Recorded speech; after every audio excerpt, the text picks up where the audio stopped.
Hola a todos, ¿cómo están? Bienvenidos nuevamente a estas capacitaciones de negociación de Colmun Cali. Estoy muy feliz de tenerlos acá en esta última capacitación. Em, la temática de hoy es bastante interesante em, y personalmente es uno de los temas que más me apasiona. Em, Espero que en esta capacitación podamos aplicar todo lo que ya hemos visto en capacitaciones anteriores, mientras aprendemos claramente estos nuevos temas. Como les contaba, el tema que vamos a tratar el día de hoy lo he tratado una infinidad de veces en mi formación profesional y en la universidad. Y a lo largo de Naciones Unidas también, de los modelos de Naciones Unidas también, la he tratado mucho, es uno de mis temas favoritos, me apasiona mucho, espero poder compartirles este conocimiento y esta pasión que le tengo a este tema, ya que considero que si bien les he dicho ya varias veces que hay unos pilares fundamentales para la negociación, esta es la base, esta es la base, este es el suelo donde todos esos pilares crecen, ¿no? Entonces, sin más preámbulo, bienvenidos y voy a proponerles acá la eh, presentación.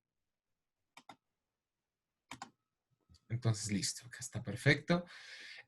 Para esta presentación, sí quisiera hacerles primero unas recomendaciones. El tema que vamos a tratar el día de hoy requiere de una, em, una un compromiso por parte de toda la audiencia, ya que vamos a tratar temas bastante subjetivos, vamos a tratar temas que requieren de ponerse en los zapatos del otro, de comprender contextos, de identificarlos y de poder aplicarlos a una negociación. Entonces, por lo tanto, los invito a que podamos tener una mente abierta, podamos tener una sinergia bastante grande y podamos al fin y al cabo hacer los ejercicios que se están proponiendo en esta negociación para que podamos ir siempre creciendo, siempre aprendiendo y siempre practicando. Entonces, ya sin más preámbulo podemos empezar.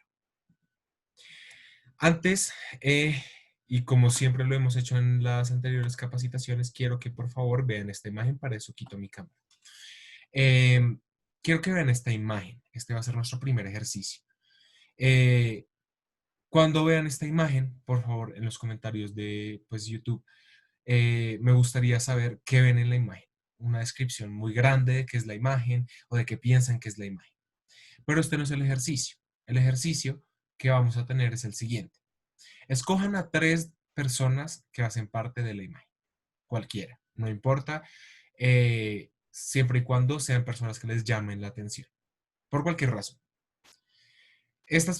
Al escoger estas tres personas que ven dentro de la imagen, vamos a hacer en alguna hoja de papel o en un documento en Word o en cualquier sitio que ustedes tengan a su disposición para expresar sus ideas, vamos a hacer un perfil de cada uno. Entonces, basados en nuestra subjetividad y en nuestras percepciones, que ya son temas que hemos hablado en anteriores capacitaciones, vamos a hacer un perfil de cada uno. Por ejemplo, les quiero dar un ejemplo. Vamos a ubicarnos en la mujer que está en la esquina superior derecha, que tiene una flor en el cabello y una flor y flores y un collar de flores. Eh, entonces, un ejemplo del perfil que ustedes pueden ir haciendo es el siguiente.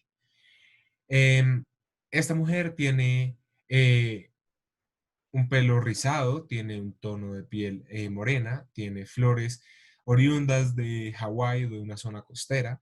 Entonces, por eso pienso que esta mujer es de Hawái. Em, Considero que es una mujer bastante agradable porque tiene flores coloridas.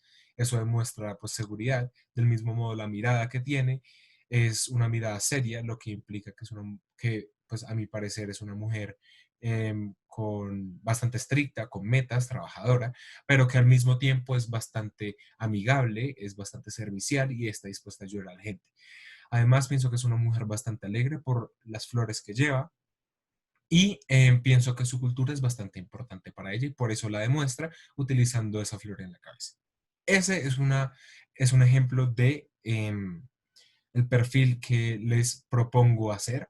Entonces la idea es que se tomen unos minutos, pausen el video en este mismo momento para poder hacer los perfiles y para poder tenerlos ahí en pues en la hoja o en el documento para que los podamos utilizar en las reflexiones finales y para que también me lo puedan enviar junto con los otros ejercicios para ver cuál es su perspectiva frente a estas tres personas.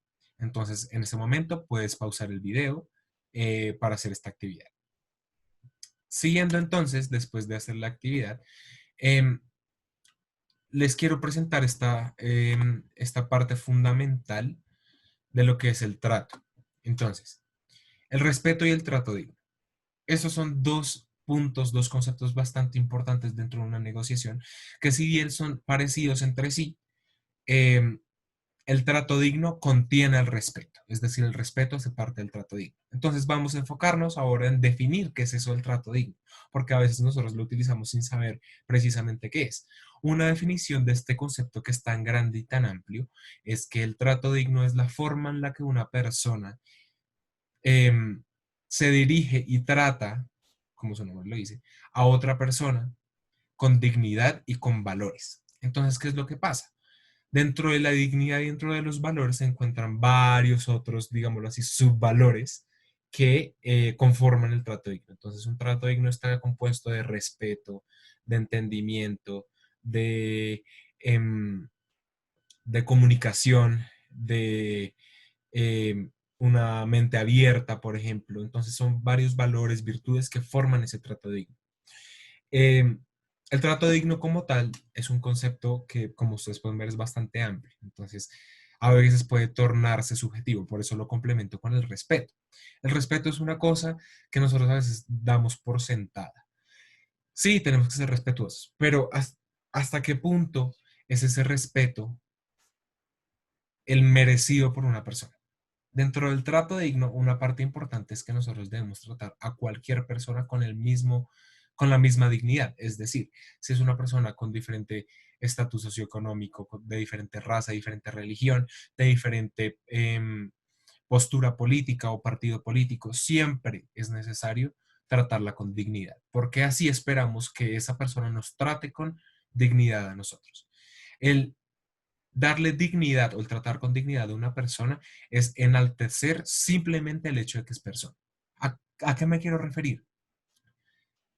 Al tratar con dignidad a una persona, estamos reconociendo que esa persona es igual a nosotros, que tiene los mismos valores que nosotros, que tiene las mismas capacidades que nosotros, y por eso es una base para la negociación.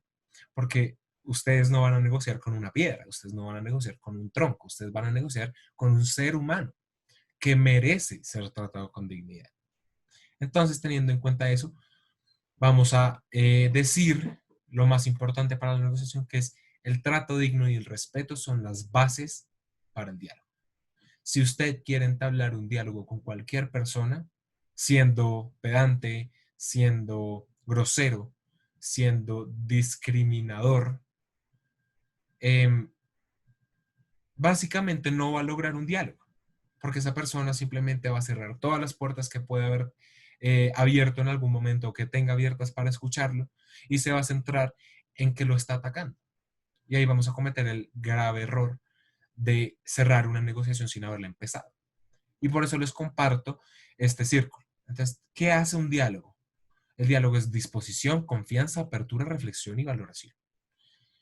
El diálogo es nuestra puerta de entrada a cualquier negociación. Siempre que usted vaya a negociar algo, que ustedes vayan a negociar algo, se debe abrir un canal de diálogo. Porque como ya hemos visto, especialmente en la primera capacitación que vimos, es el hablar y ese diálogo el que nos va a permitir em, negociar, el que nos va a permitir mostrar nuestros intereses, nuestros objetivos y todo lo que ya hemos visto.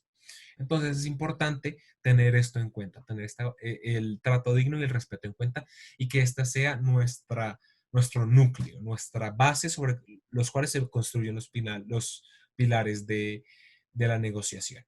Dentro de estos, quiero que hagamos énfasis en la disposición, la confianza, la apertura, la reflexión y la valoración, que al fin y al cabo, si bien no son generalmente considerados como valores, son factores que construyen nuestra personalidad que nosotros debemos evidenciar cuando queremos negociar con alguien. Si uno no tiene disposición de hablar o de entablar un diálogo, simplemente es como hablarle a una pared. Y eso nos ha pasado muchos todos los días, ¿no? Especialmente a veces con los amigos o con los padres, que cuando ellos no están dispuestos a entablar un diálogo es como hablar a una pared. La confianza, confianza en sí mismo y confianza en el otro, es muy importante para poder hacer toda la parte de ajustar las concesiones que vayamos a tener en una negociación. La apertura es tener una mente abierta, no solamente acerca del contexto de la persona con la que estamos negociando, sino acerca de las soluciones que nosotros podemos dar y que podemos recibir, ese toma y daca. La reflexión como tal hace parte del pensar, que es una de las habilidades del negociador, que es básicamente saber en qué momento nosotros pensar en nosotros mismos para poder adecuarnos no solamente a la situación, sino al diálogo de la otra persona. Y la valoración es que todo argumento es válido. Así sean propuestas locas, es válido. Que sean viables o no, no implican que sean menos válidas o no. Todas las propuestas son válidas. Ahí lo que entra a jugar es el toma y daca y las concesiones que nosotros estemos dispuestos a aceptar o a proponer para garantizar nuestro interés. El hecho es que necesitamos en este punto enfocarnos en el respeto y en el trato digno.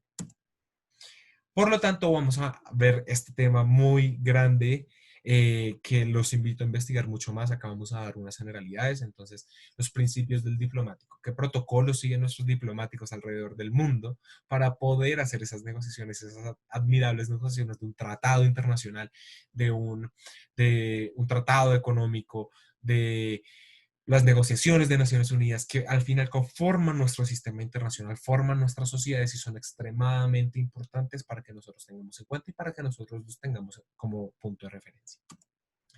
Vamos a ver entonces esta visión académica que nos propone el señor Harold Nicholson y es precisamente lo siguiente. Primero, veracidad. Este principio, el principio de veracidad, se relaciona con algo que ya hemos visto en anteriores capacitaciones y es nosotros tenemos que ser verídicos con la información que estemos dando y que estemos recibiendo. ¿Por qué? Porque si trabajamos con información poco fiable o información que sean al final como mentiras o con poca veracidad, vamos a estar recibiendo o vamos a estar incurriendo en uno de los errores más grandes de la negociación, que espero se acuerden, es el de la falta de información. Entonces, como acá dice Nicholson, contribuye a una buena reputación e intensifica la credibilidad. Mientras nosotros tratemos, digamos así, sigamos esta regla del juego, este principio, vamos a tener una visión muy, muy confiable. Y la confiabilidad, como ya hemos visto, que una persona te vea con confianza o confíe en ti porque tú das información veraz y porque estás interesado en la cooperación, va a ser un punto muy grande dentro de la negociación por el simple hecho de que mientras mejores críticas tengas de ti mismo, mientras tengas una mejor reputación o imagen, especialmente en el mundo de la diplomacia o incluso en el mundo de Naciones Unidas o de modelos de Naciones Unidas, es, va a ser más fácil que tú puedas llegar a concesiones rápidamente, que tú puedas llegar a las mejores concesiones y que puedas ayudar a otros a llegar y a cumplir sus intereses. El segundo punto es la precisión, que implica la certeza intelectual y moral. Entonces, ser preciso en los intereses y en los objetivos es muy importante. De hecho, les puedo dar un ejemplo que estuve trabajando últimamente y es en la firma del Tratado de Abraham entre Israel y Emiratos Árabes hubo una especie de error, por así decirlo, en la precisión, ya que uno de los puntos del tratado que habían negociado es que el primer ministro de Israel estaba dispuesto a suspender sus acciones de anexión territorial en Palestina. Pero ¿qué es lo que pasa? Después, en una rueda de prensa, llegó el ministro de Relaciones Exteriores de Emiratos Árabes y dijo que lo que Israel había cedido es a suspender y a eliminar sus proyectos de anexión de territorios. Entonces, ahí hay una diferencia muy grande porque ellos no van a eliminar el proyecto. Entonces, claramente hay una falta de precisión ahí muy grande, que entonces mientras más precisión tengamos como virtud de nosotros al hacer una negociación, al ejercer la diplomacia, vamos a lograr nuestras concesiones específicamente como las queremos y vamos a tener una gran claridad de cómo son el punto a punto, de cómo es el punto a punto que nosotros necesitamos en una negociación. Entonces, buen carácter. Acá muchos estarán diciendo, ¿qué es lo que pasa? ¿Cómo así que buen carácter? Si a mí no me gusta tal vez hablar con la gente, a veces soy muy reservado, hay personas que no me caen bien y que necesito negociar con ellas, entonces, ¿cómo voy a tener un buen carácter? Un buen carácter no es la visión normal que nosotros tenemos de una persona que siempre se esté riendo y siempre esté feliz, no. Es un balance entre lo que es la moderación y la sutileza. Entonces, moderado en no expresar mucho las emociones a tal punto de que sean hostigantes. Si uno expresa mucho una emoción, tiende a ser hostigante y tiende a ser raro, lo que nos va a jugar como una espada de doble filo en una negociación. Y sutileza es siempre tratar de evitar ofender al otro, evitar temas que ofendan al otro, evitar temas demasiado controversiales para el otro, a menos de que ese sea el punto de la negociación, y ser sutiles en nuestra forma de hablar, y en nuestra forma de actuar, y en nuestra forma de pensar, que esas son las habilidades, ¿no? Entonces, esa es la parte de tener el buen carácter, ¿no? Ahora, el cuarto punto es la paciencia y la calma.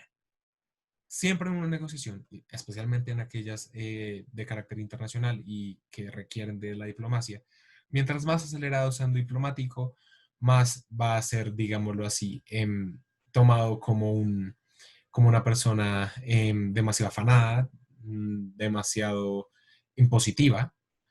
Y mientras más calmado y paciente sea un diplomático, mejor va a tener pues más tiempo y mejor gestión va a tener de los sistemas y de las concesiones que se estén dando en una negociación, como acá dice Nicholson.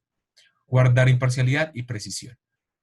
Si ustedes se dan cuenta, mientras más calmados seamos, no actuamos basados en nuestros impulsos, sino en nuestra razón. ¿Eso qué quiere decir? Que como no vamos a estar corriendo con las cosas y haciendo a veces las cosas en la machota con tal de cumplir nuestros intereses, vamos a, al fin y al cabo, guardar esa imparcialidad, vamos a entablar mejores relaciones, entablar mejores diálogos y llegar a mejores concesiones que permitan un gane-gane. La modestia. ¿No? Esto lo hemos tratado, es un tema transversal que hemos tratado en todas las capacitaciones, mientras más uno se crea que es mayor al otro, mientras más uno por debajea al otro, mientras más uno inferioriza al otro, peores negociaciones van a llegar y la reputación de la que estamos hablando en el punto uno se va a perder, absolutamente. No dejarse ni opacar por los otros, eso es importante, pero tampoco opacar a los otros.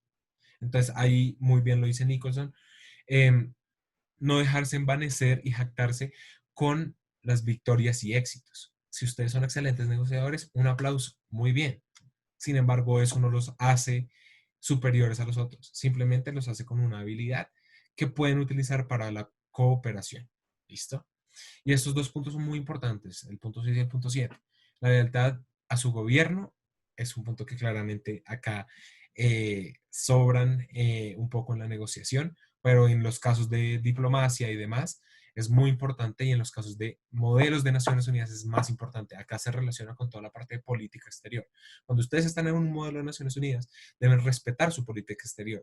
Si ustedes son representantes de Japón, ustedes claramente no van a, no sé, decir que vamos a hacer una tercera guerra mundial, porque va en contra, uno, de su política exterior y dos, de los valores comunes. Entonces, tener esa lealtad a su gobierno como en la vida real, los diplomáticos tienen siempre que estar leales a su gobierno y eh, del mismo modo, tienen en modelos de Naciones Unidas, que son estas simulaciones, van a tener que respetar una política exterior.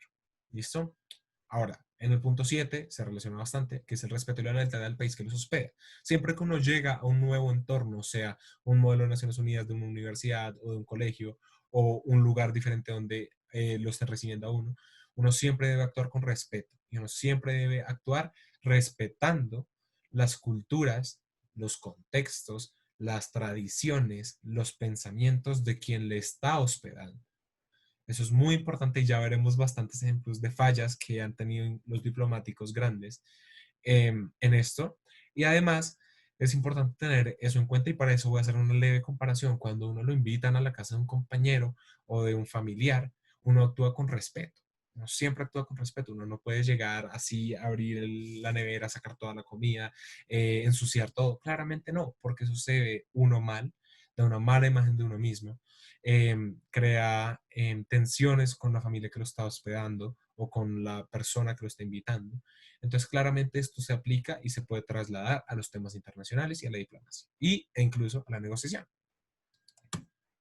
Ahora, esos son los protocolos de diplomacia y quiero que, pues, son bastante generales. Hay muchos protocolos y dependiendo de la ocasión, en primer momento, de los participantes, del lugar, de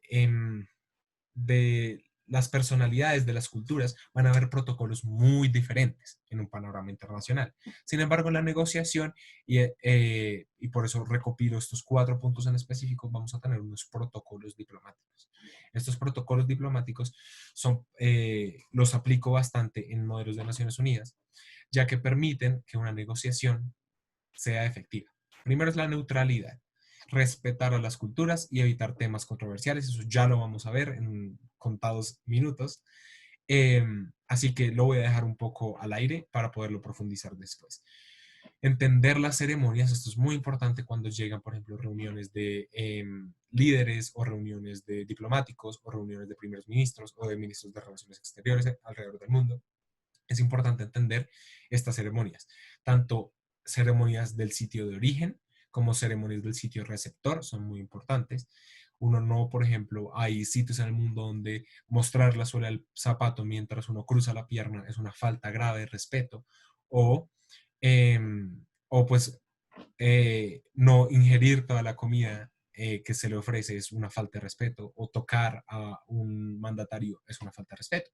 Por lo tanto, hay que saber y entender estas ceremonias. Dentro de modelos de Naciones Unidas y dentro de las negociaciones, esto es muy importante porque da una primera impresión, que ustedes saben que es bastante importante, da una primera impresión de quién es esa persona. Entonces, por ejemplo, cuando uno va a negociar en una empresa, claramente uno no se va a ir, eh, digámoslo así, eh, y respetando los tiempos de la persona que lo está citando o llegando al edificio y tirando café por doquier.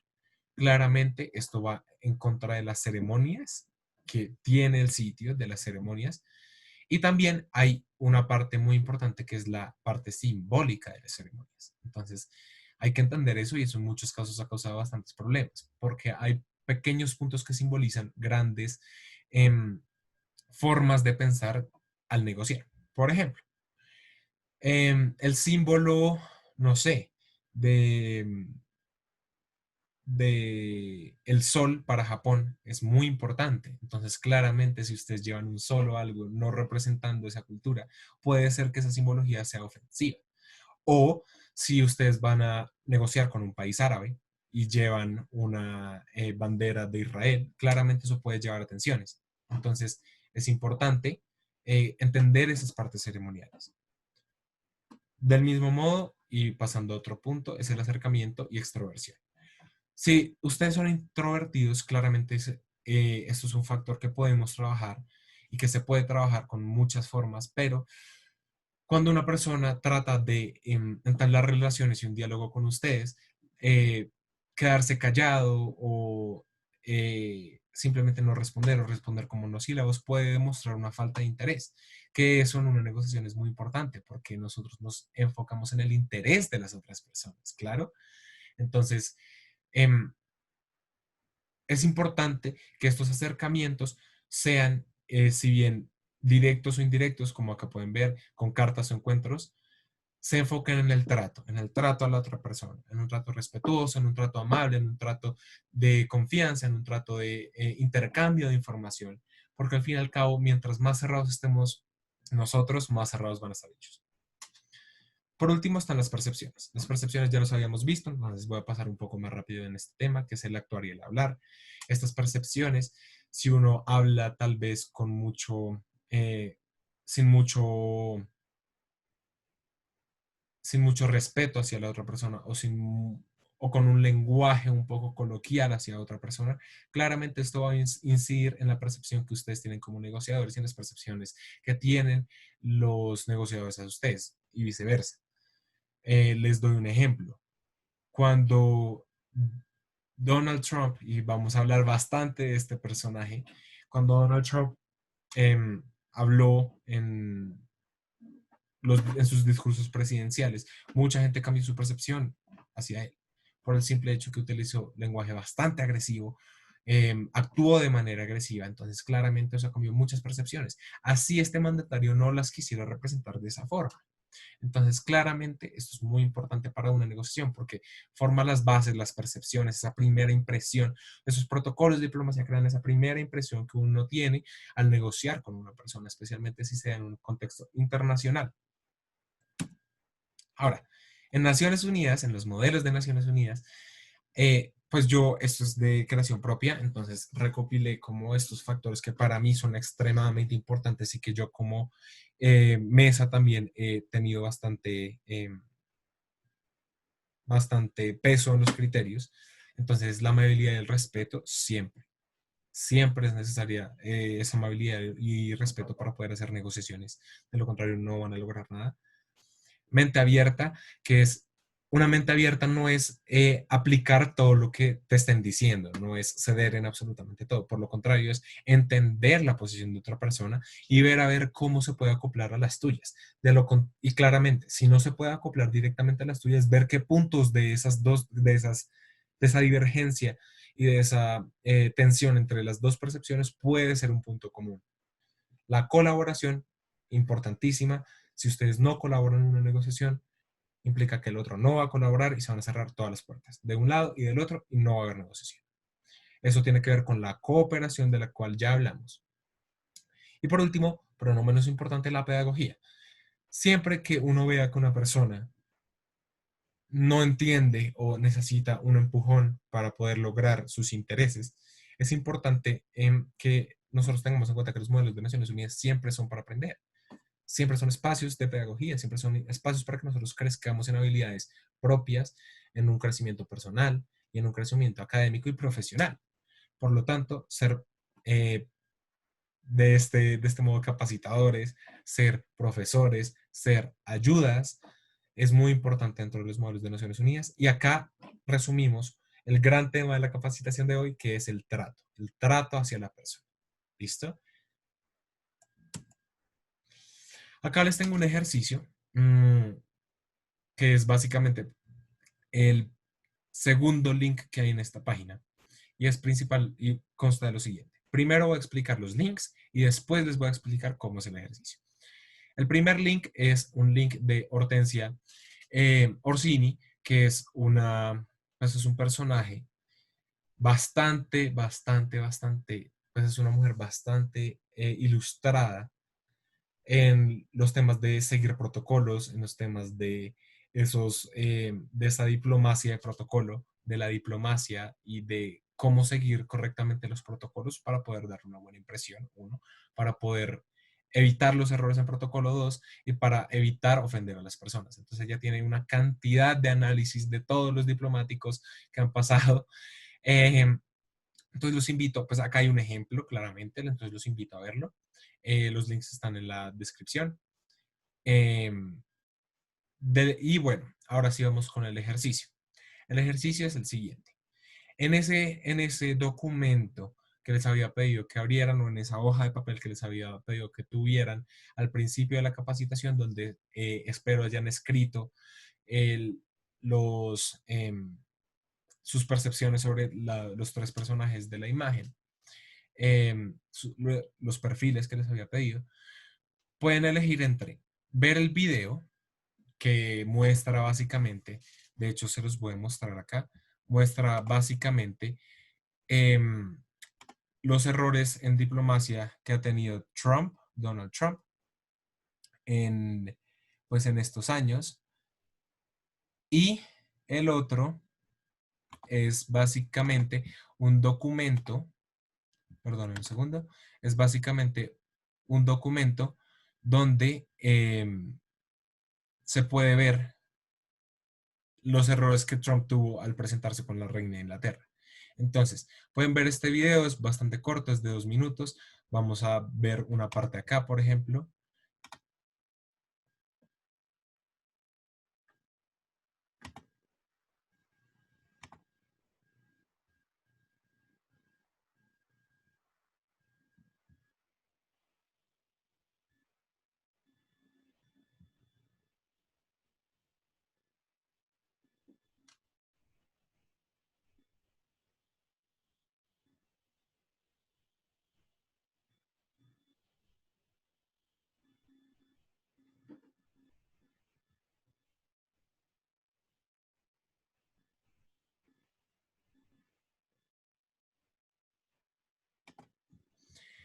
Entonces, como podemos ver acá, es bastante importante esta cuestión em, de, acá está, esta cuestión del lenguaje que utiliza Trump y el protocolo que utiliza Trump o de las fallas que tiene. Entonces, la idea es que en ese papel ustedes puedan ver el video o leer el artículo y expresar cuáles son los errores que ustedes notaron, cuáles son los errores más graves que ustedes vieron y qué representa cada error. Es decir, qué percepciones tendría cada error. Por ejemplo, acá les acabo de mostrar un fragmento donde, como pudieron ver, eh, Trump eh, manifestó o rompió el protocolo manifestando una necesidad nacional. Entonces, pues para incentivarlos a hacer este taller es bastante importante. Entonces, pueden pausar el video,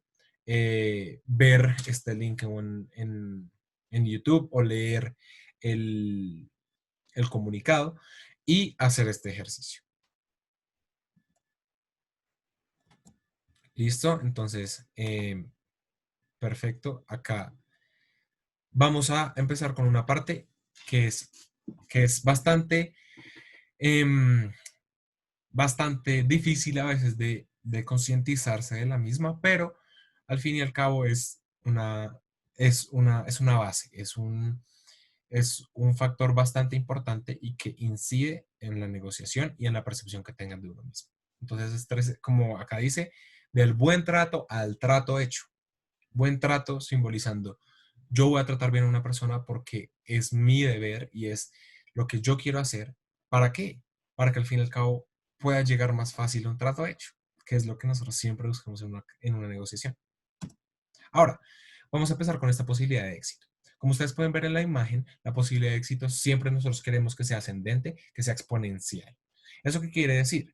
Que al fin y al cabo nosotros siempre queremos más éxito, más éxito, más éxito en nuestras negociaciones. Porque claro, si nos estancamos en nuestra forma de negociar, ¿de qué sirve? Entonces, hay variables, hay varias variables, de hecho, pero lo más importante es la relación, el buen trato. Entonces, mientras ustedes establezcan una buena relación con su contraparte y mientras ustedes sean conscientes de que están tratando bien a su contraparte, ustedes, uno, van a estar más tranquilos.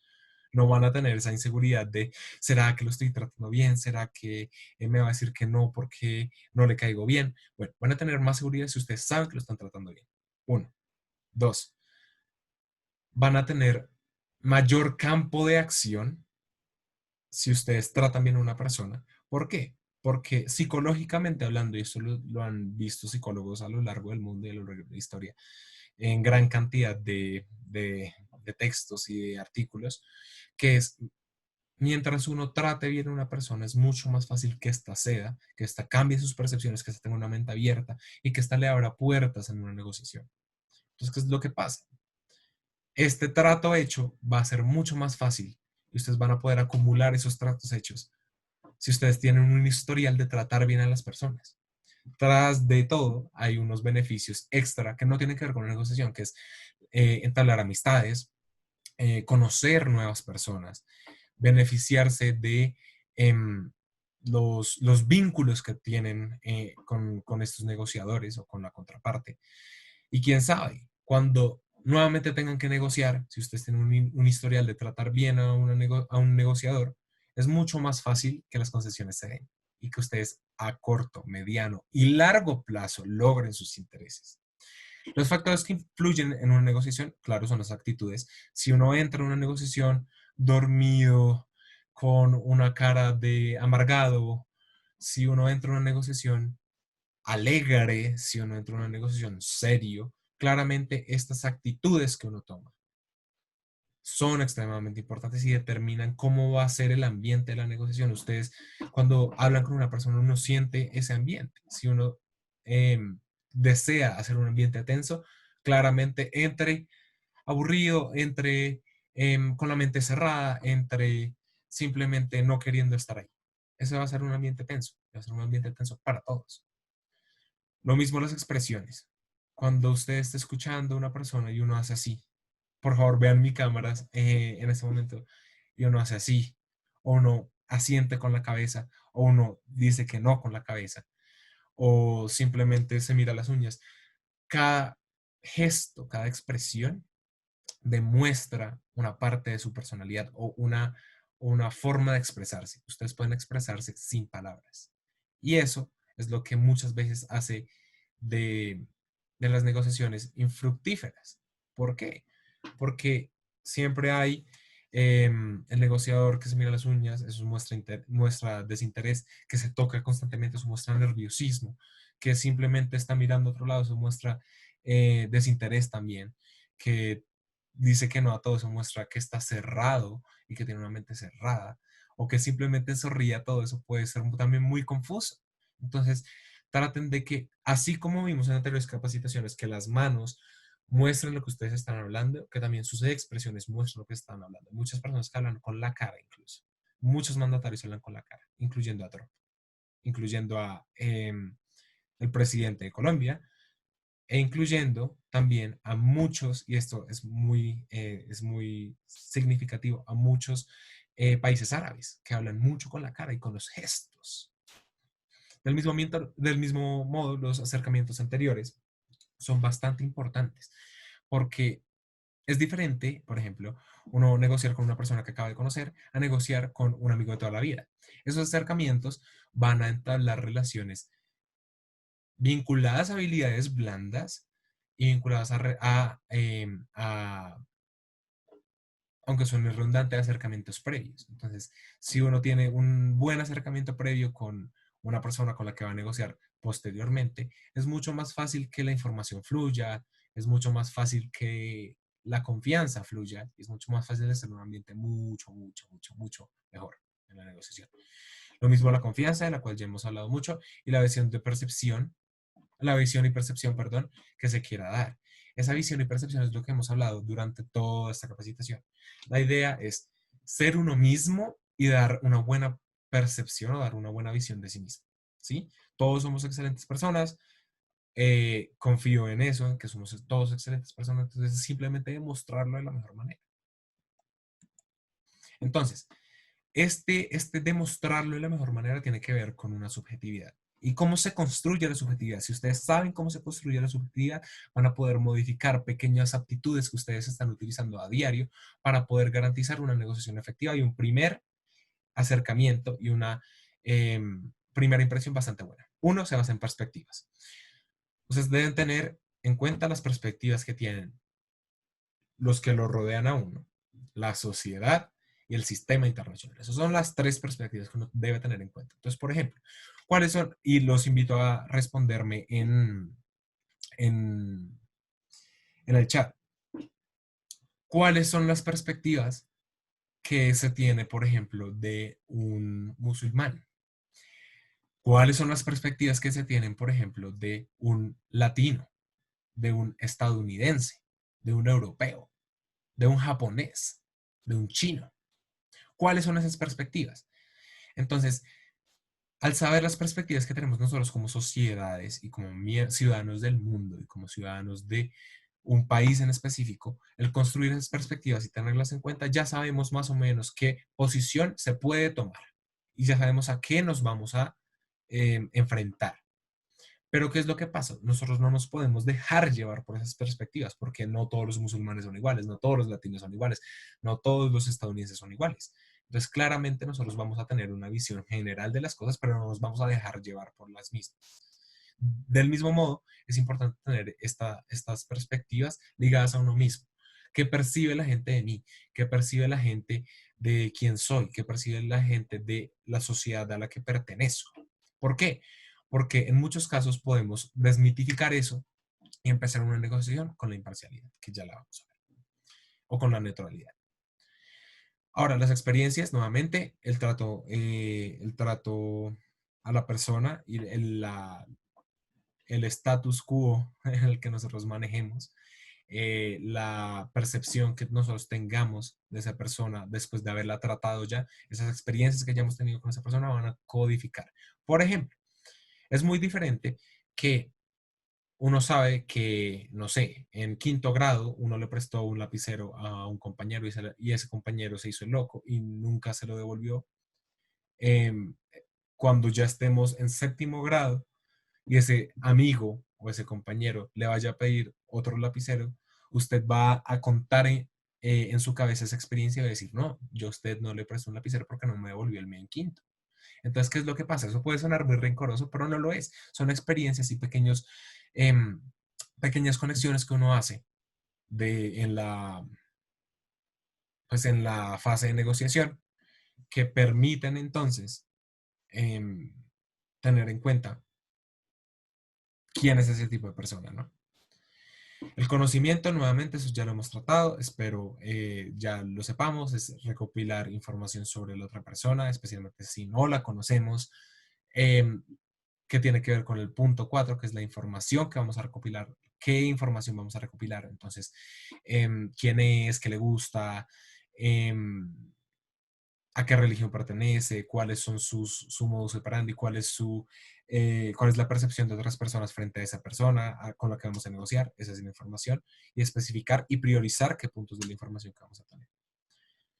Lo mismo con formación de objetivos e intereses, tanto de nosotros como tratar de averiguar los de la contraparte, eso construye totalmente la subjetividad y la influencia social. ¿En qué se diferencia la influencia social del primer punto que vimos? Que la influencia social es básicamente el contexto en el que ustedes también están negociando. Por ejemplo, es muy diferente negociar con un amigo de toda la vida, con el que te has criado, em, a negociar con un amigo que conociste en un modelo de Naciones Unidas. ¿Por qué? Porque las sociedades en las que vivimos, o las sociedades o subsociedades en las que estamos inmersos, van a ser muy diferentes. Entonces, claramente, ese impacto social, esa influencia social va a ser muy importante dentro de la construcción de subjetividad. Ahora, vamos a hacer un ejercicio juntos. Vamos a comparar primero, perdonen, estas dos imágenes de arriba, las dos imágenes de arriba. Está una persona que llega a una entrevista de trabajo. En la primera imagen pueden ver a esta persona con qué. Vamos a construir esa subjetividad de la que estamos hablando. Vamos a ver primero que está con los brazos cruzados. ¿Eso qué quiere decir? Ah, bueno, y sobre la mesa, no los tiene pegados al pecho. ¿Eso qué quiere decir? Que si bien está serio, está seguro de sí mismo. Comparándolo, bueno, y tiene una expresión seria, más no aterradora. Y si lo comparamos con la imagen inmediatamente siguiente, pues vemos que tiene las manos acá, se está comiendo las uñas, tiene una expresión de pavor. ¿Eso qué quiere decir? Que está inseguro, que se siente mal, que no está confiado. ¿Qué es lo que pasa? Que en ambas situaciones van a generar un ambiente diferente para la negociación, van a generar una impresión diferente frente pues a la persona que les esté llevando esta entrevista de trabajo y además van a generar unos impactos diferentes en las concesiones. Por ejemplo, digamos que ambos consiguieron el trabajo. El primero, el que está más seguro de sí mismo, podrá tener mucha más opción de decir, señores, este no es el sueldo que quiero, porque pues me parece mejor negociarlo entre nosotros dos, porque siento que es muy bajo para lo que yo les estoy ofreciendo. Y el otro simplemente va a tener menos capacidad de negociar ese sueldo, porque la contraparte va a saber que está muy nervioso. Entonces, claramente esto influye dentro del trato de la persona, el trato que se recibe en una negociación. Esto puede pasar en cualquier ocasión. Y esto se relaciona con la imagen de la señorita de abajo. Son estas posiciones las que yo les venía contando, que si uno entra con la cara así de aburrido como está al principio, versus como está al final, que está emocionada, sonriente, segura de sí misma, claramente van a influir en una negociación, van a influir en el trato, van a influir en el ambiente. Entonces es importante que si bien todos debemos tratar a todos con respeto, las concesiones de la negociación per se van a estar condicionadas por cómo ustedes actúen. ¿Listo? Ahora vamos a hacer un ejemplo. Este ejemplo es cuando uno llega a una frutera o a una tienda de víveres o pues, a una tienda cercana.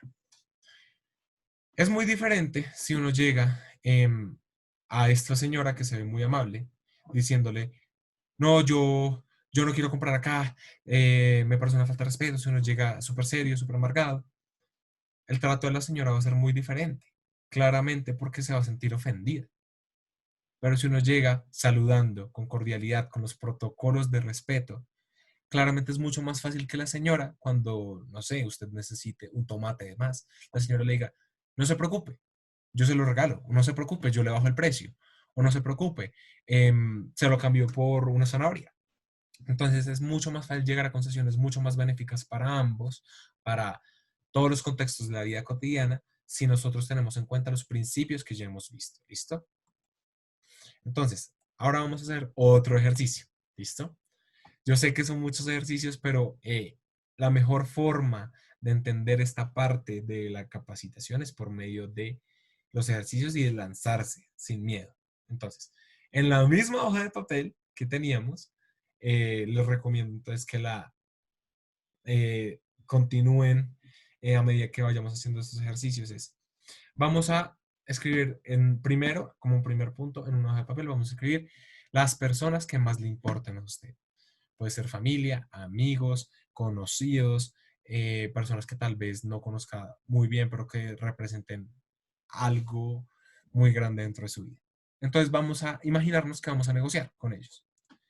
Y vamos a escoger de esas personas, claramente, vamos a escoger algunas con las que vamos a negociar. Un plato de comida, un juguete y una ida a la playa.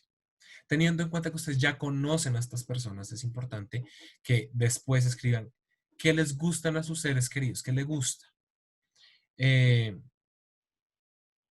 y vamos a incorporarlas en el tercer punto, que es escribir su estrategia o su plan de acción para lograr un plato de comida, que le den un juguete o una ida a la playa. Entonces, básicamente, les voy a dar un ejemplo. Si la persona que yo voy a escoger es, por ejemplo, mi madre, y voy a negociar una ida a la playa con ella, yo sé que, por ejemplo, me estoy inventando las cosas, a ella le gusta que la traten con cariño, le gustan las flores, le gusta hablar a la hora del almuerzo y em, le gusta que ya todo esté muy estructurado.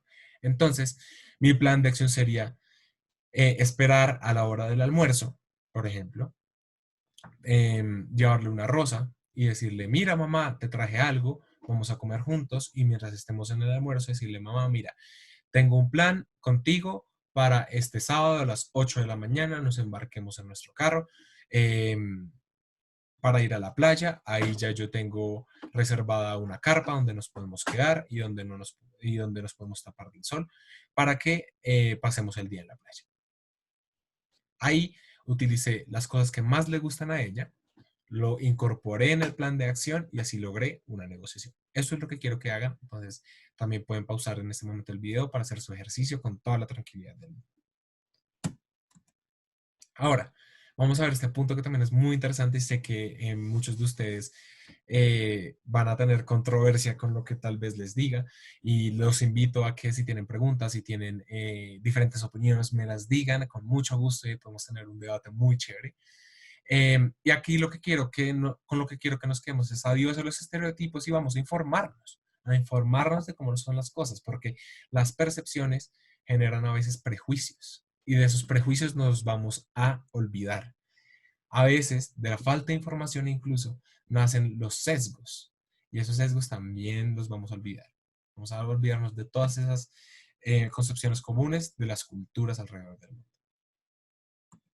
Entonces, vamos a empezar con una parte muy importante y muy chévere, que son las diferencias. El mundo está lleno de diferencias en culturas. Hay millones de culturas en el mundo, sectorizadas en pequeños espacios o manifestadas en el sistema internacional, culturas relacionadas a religión, culturas relacionadas a tradición, culturas relacionadas al pasado histórico. De todo hay. Hay una diversidad cultural impresionante, es una cosa muy bonita de cada país, la diversidad cultural, ya que esa diversidad cultural o esas diferencias culturales representan una forma de pensamiento diferente a la de nosotros. Y a mí personalmente me gusta a veces tratar de conocer más acerca de las culturas para poder empaparme un poco más de esa información. Entonces, como pueden ver acá y como podemos leer, es que existen claramente muchas diferencias en los aspectos que hay que tener para negociar con personas de diferentes países, de diferentes culturas, pero eso tiene que ver con una conducta y el protocolo del que estábamos hablando. Esto codifica las formas de negociar. ¿Listo? Si bien no tiene que ver con las técnicas de negociación, es decir, con qué técnica vamos a utilizar, sí tiene que ver con la conducta que nosotros utilicemos y con el protocolo que nosotros utilicemos. Acá tengo dos ejemplos porque sé que esto es un poco difícil de entender, pero antes de darlos, quiero pues hacer como más bien un diagrama mental que ustedes tengan en cuenta. De la conducta del protocolo, que son nuestros grandes ejes, nacen las formas de negociar. ¿Listo? Pero lo importante aquí es la conducta y el protocolo. El protocolo, por un lado, es la forma en la que los diplomáticos o nosotros como estudiantes participando en modelos de Naciones Unidas vamos a tener en cuenta para poder referirnos a la otra persona, para poder respetar sus culturas, respetar sus tradiciones y no incurrir en los errores crasos de la negociación, que es no entender y la falta de información. Lo mismo en la conducta.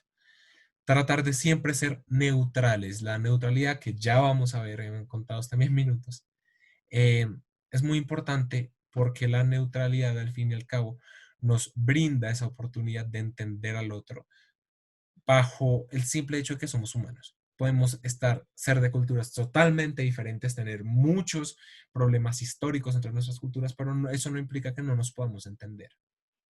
Y eso en la conducta es muy importante.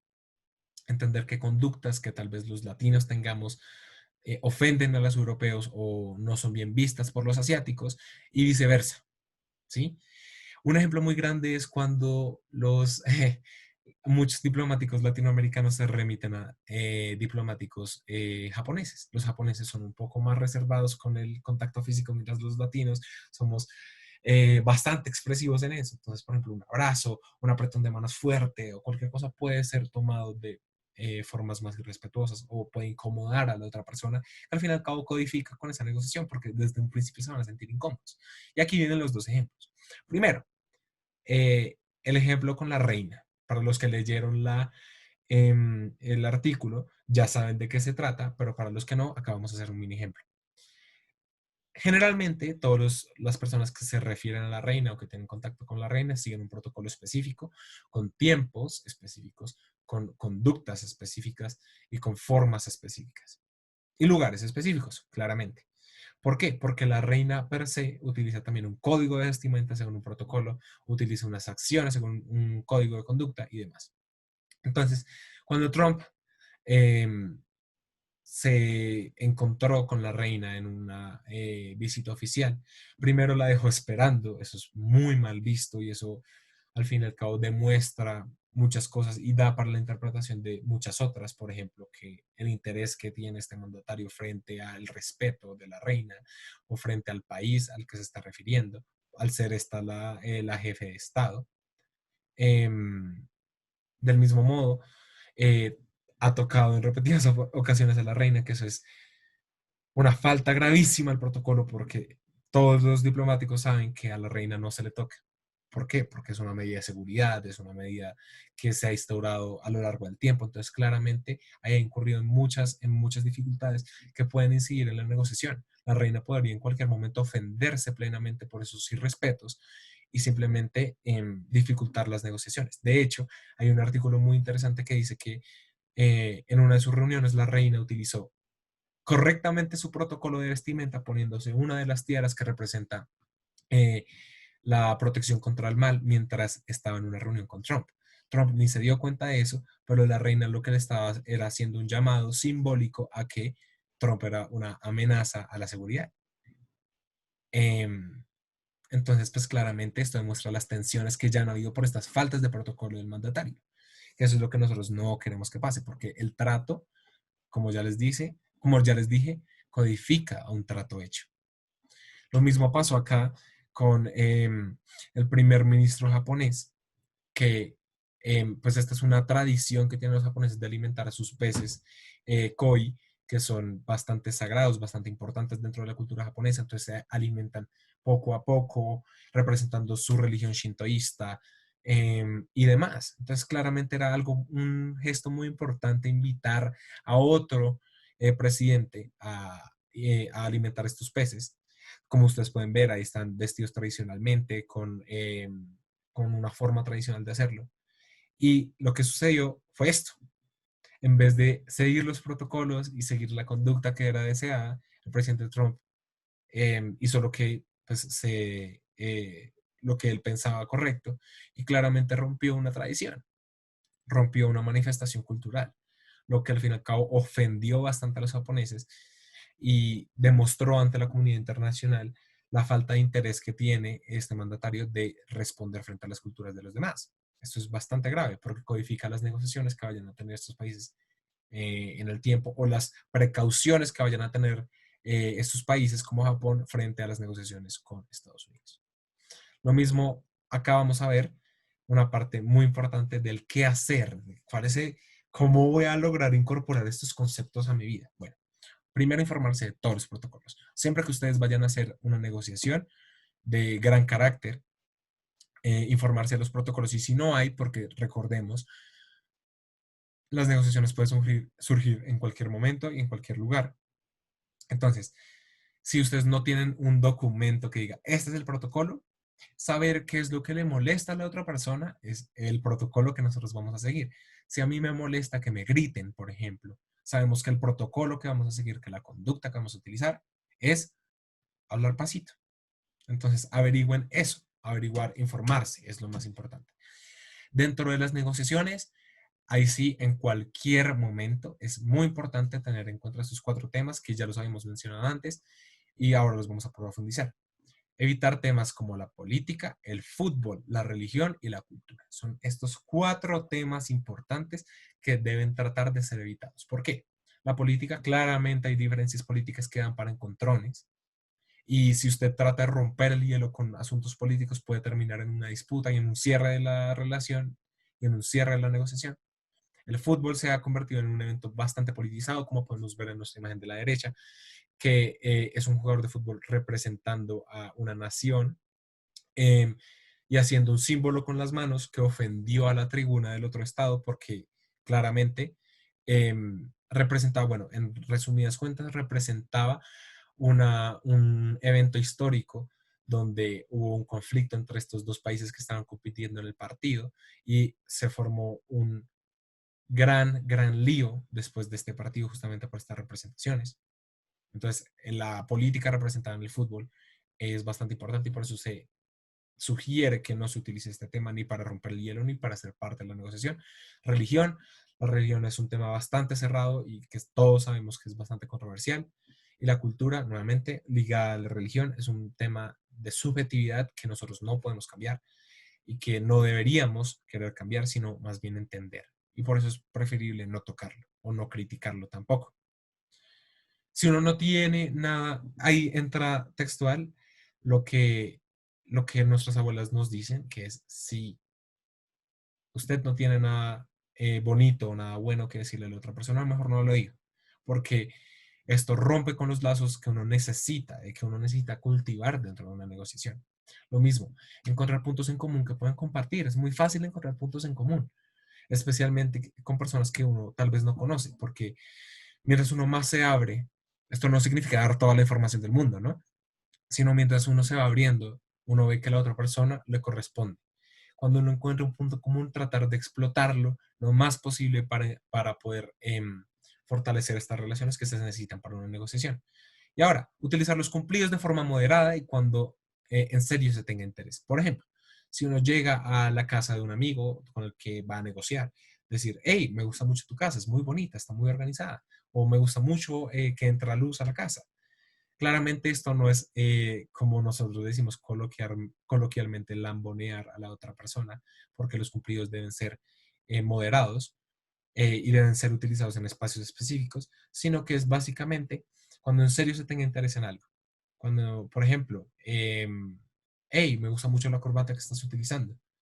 Cuando en serio sea verdad, cuando, porque si no es verdad, si no uno no actúa con veracidad, que es un principio de los diplomáticos, esto se va a tomar como una ironía, eh, como una falta de respeto hacia la otra persona.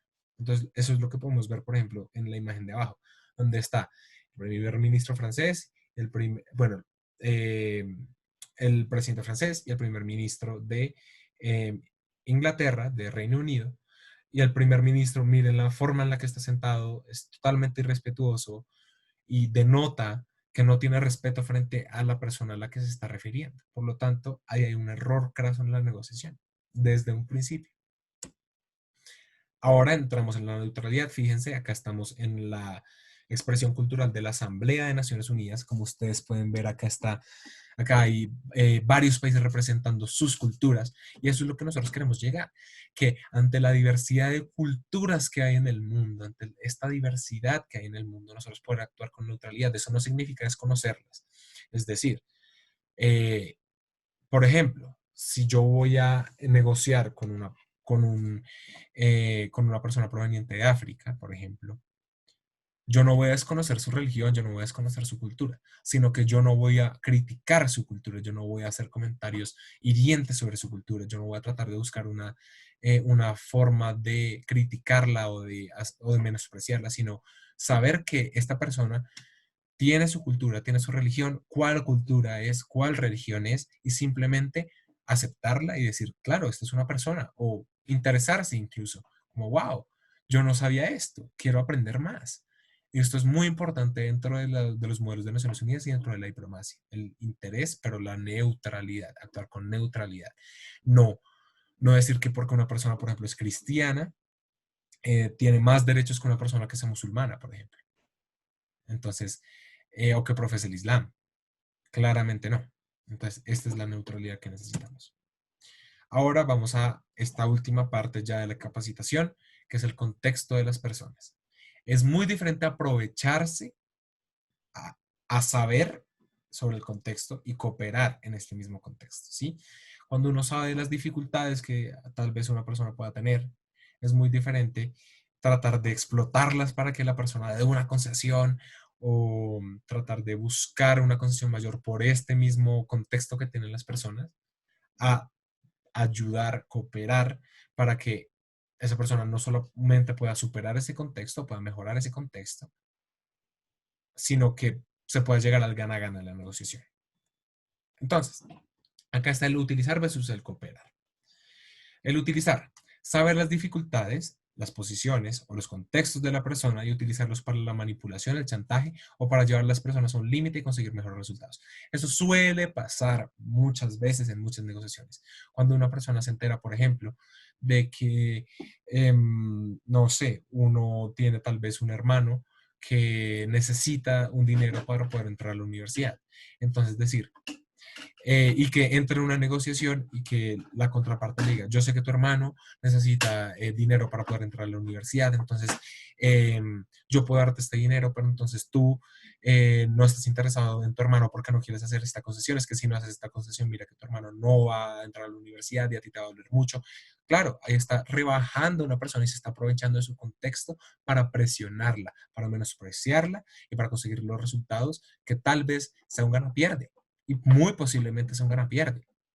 Claramente, en este contexto, esto es utilizar los contextos en vez de cooperar con ellos, de utilizarlos. Esto es lo que no debemos hacer, no debemos utilizar los contextos de las otras personas porque, claro, como hay casos que de las personas que tal vez cedan, a largo plazo esto va a hacer un daño en la persona, esto va a hacer un daño en la negociación, va a hacer un daño en tu reputación, porque se sabe que tú juegas sucio, y eso es un juego sucio. Y en muchos casos, tanto en el contexto como internacional, como en muchos casos también en algunas simulaciones, el juego sucio simplemente elimina la capacidad de negociar, la elimina por completo. Porque como hay personas que van a ceder, hay personas que te van a responder o que van a llegar a instancias mayores para evitar que tú utilices sus contextos. Lo mismo, pues, en el caso totalmente contrario está el cooperar. Este es lo que más les recomiendo, que es saber las dificultades, las posiciones o contextos de una persona, de tal manera que se puede gestionar un mejor trabajo, tratar de llegar a un gana-gana, evitar temas de roce, tratar de ayudar a esa persona que salga de ese contexto y evitar, bueno, perdón, y cultivar una convivencia sana, cultivar las relaciones entre los negociadores. ¿Qué es lo que pasa? Si, por ejemplo, en el mismo ejemplo de esta persona que necesita el dinero para o vender algo para recaudar el dinero para su hermano que está entrando a la universidad, lo que se podría hacer es esto. Mira, yo entiendo tu situación, entiendo esto, estas son las concesiones que yo puedo darte. Si quieres, no tratemos con el tema de dinero, sino tratemos más bien con un contrato diferente o vamos a ver si puedo comprar esto de una forma o, prestándote un dinero con unos intereses o cuestiones de esa índole que puedan lograr una cooperación entre los dos actores. Aquí entra una parte muy importante que es el respetar versus el discriminar. Esto es el trato de una persona básica. Y para eso les quiero pedir que vean esta imagen. Mientras ven esta imagen, sí quiero que por favor en los chats o en el papel que tienen con ya los ejercicios que hemos hecho, escriban su percepción sobre cada uno de los individuos, sobre el individuo azul y el individuo naranja, y me digan o se inventen una negociación que puedan tener entre esos dos, ¿sí? Entonces, no sé, un ejemplo a gran escala podría ser, van a negociar un trabajo en grupo, ¿quién hace qué parte? Entonces, sabiendo que, por ejemplo, a uno que yo veo que tal vez le guste más el rock, a otro tal vez le guste más, no sé, la parte científica, entonces pueden hacer un trabajo de em, la ciencia del rock, la ciencia de las tonalidades en el rock, por ejemplo. Entonces pueden hacer una negociación de ese tipo. Ahora, siguiendo con la teoría, vamos entonces con la diferenciación entre discriminar y respetar. Entonces, la discriminación claramente tiene muchos matices, hay muchos tipos de discriminación por raza, por género, por ideología, por nacionalidad, por etnia, por religión. Entonces hay una infinidad de conceptos relacionados a esta discriminación, pero esta no se puede permitir bajo ningún motivo en la negociación. Si ustedes permiten que haya una discriminación, sea de su lado hacia la contraparte o de la contraparte hacia ustedes, siempre se va a generar un gana-pierde. Es muy difícil que se genere un gana-gana porque ya van a haber conflictos. Porque claro, una discriminación implica un irrespeto, implica una falta de entendimiento, implica una mente cerrada, implica muchísimas cosas que dañan todos los tejidos que se han formado en una negociación. Del mismo modo, respetar no implica desconocer, ignorar, callar o marginar. ¿Listo? Esto es muy importante. Respetar implica evitar estos valores, el desconocer, el ignorar, el callar o el marginar. ¿Para qué? Para hacer todo lo opuesto, escuchar, mente abierta, entender, contextualizar. Entonces, si ustedes desconocen las ideas de los demás, si ustedes los ignoran, si ustedes callan o marginan, por ejemplo, en muchas ocasiones lo que pasa es que con el fin de respetar a otra persona, lo que uno hace es darle la espalda y tratar de no tener relaciones, eh, de romper el hielo con esa persona, tratar de no entenderla o de evitarla ante todo costo. O sea, no implica respetar. Respetar es, como dice la imagen, las diferencias nos enriquecen, el respeto nos une. Entonces, tratar de unirnos a esa persona, actuar con neutralidad y no ignorarla, porque eso también es una falta de respeto, es una falta y es una forma de discriminarlo por sus ideas, claro. Entonces, no es desconocernos, ignorar, no es callarlo, no es marginar, listo. Es tratar de unirse a la persona, romper ese hielo, romper esas primeras barreras y tener una buena impresión tanto de esa persona hacia nosotros como de nosotros hacia esa persona. Y listo, hemos terminado con nuestro sistema de capacitaciones de negociación. Espero lo hayan disfrutado mucho. Quiero hacer una reflexión final que consta de dos partes, un recuento muy rápido de lo que hemos visto y lo que yo pienso de muchas de las cuestiones de negociación que son claves. ¿Listo? Y vamos a también ver algunas preguntas que a mí me surgieron incluso haciendo estas capacitaciones. Em, Primero, recuerden siempre, vamos a empezar por el final. Recuerden, el respeto es la base para absolutamente todo lo que ustedes tengan que hacer con la negociación. Traten de entender los contextos, de llenarse información, de seguir los protocolos. Em, Recuerden también que uno siempre está negociando, que cualquier persona puede negociar, que se puede negociar sobre muchísimas cosas que representan intereses y esos intereses están vinculados a los objetivos. Recuerden, interés, el macro, objetivos, los vehículos para llegar a ese interés. Recuerden también todas las estrategias que ya hemos visto, específicas, tanto teóricas como las generales. Recuerden siempre tratar de lavarse esos sesgos, de quitarse esos sesgos, de siempre tratar de cooperar con las personas, de ser resilientes y de tratar de que las negociaciones estén siempre basadas en un marco de tranquilidad. Recuerden esas cuatro habilidades de saberse expresar por el habla, por la actuación, por el pensamiento y por la sinergia. Recuerden también em, que las negociaciones pueden que salgan bien o pueden que salgan mal. Recuerden, gana, gana, gana, pierde, pierde, pierde. Pero lo que uno siempre va a buscar es un gana, gana. Que ambos intereses sean cumplidos para que en próximas negociaciones siempre tengamos esa buen punto de referencia de que somos personas íntegras, de que somos personas valiosas, de que somos personas que respetan los intereses de los demás y con mente abierta. Y recuerden también que que el otro no es el malo, ¿sí? El otro es simplemente una persona que está buscando algo de ustedes y que para que esa negociación se dé, yo tengo que tener un interés sobre la otra persona, sobre algo que posee la otra persona y la otra persona debe tener un interés en algo que poseo yo. Nunca por debajearse ni nunca ponerse por encima de la vara. Nunca. Siempre actuar con neutralidad, sabiendo quiénes somos, autoconocimiento y conocimiento de los demás. Recuerden esos errores de percepción, traten de siempre quitarse esos sesgos y los errores teóricos que son varios, pero que al fin y al cabo se pueden resumir en buscar la mejor manera para una cooperación. Entonces, eso es como un recuento de absolutamente todo lo que hemos visto.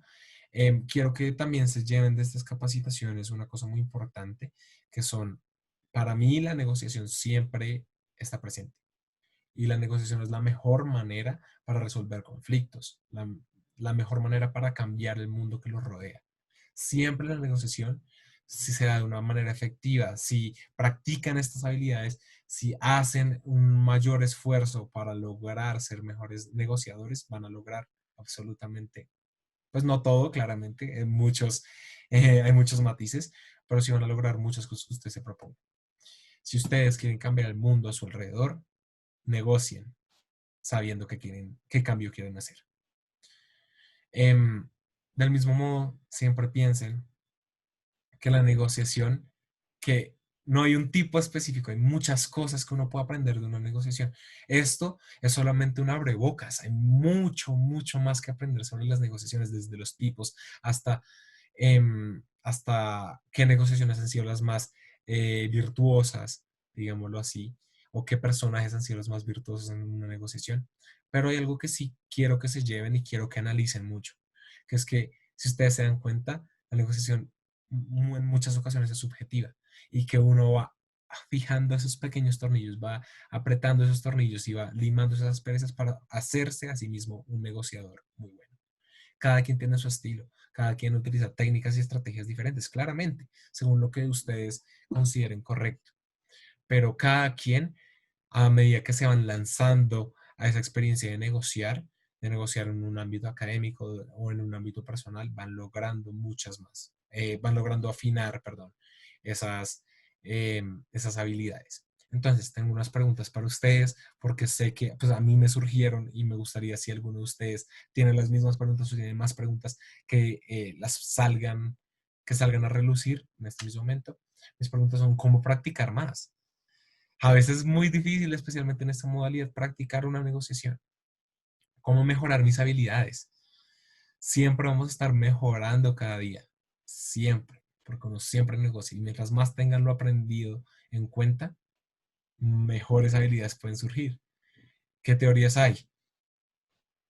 Hay muchas, pero de hecho, por región hay teorías diferentes porque se negocia muy diferente.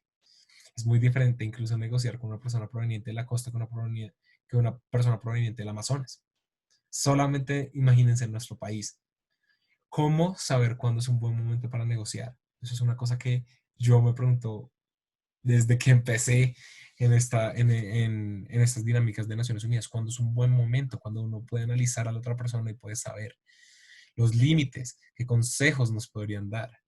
Los diplomáticos, por ejemplo, en negociaciones, que son formas muy diferentes y en cada contexto es muy diferente.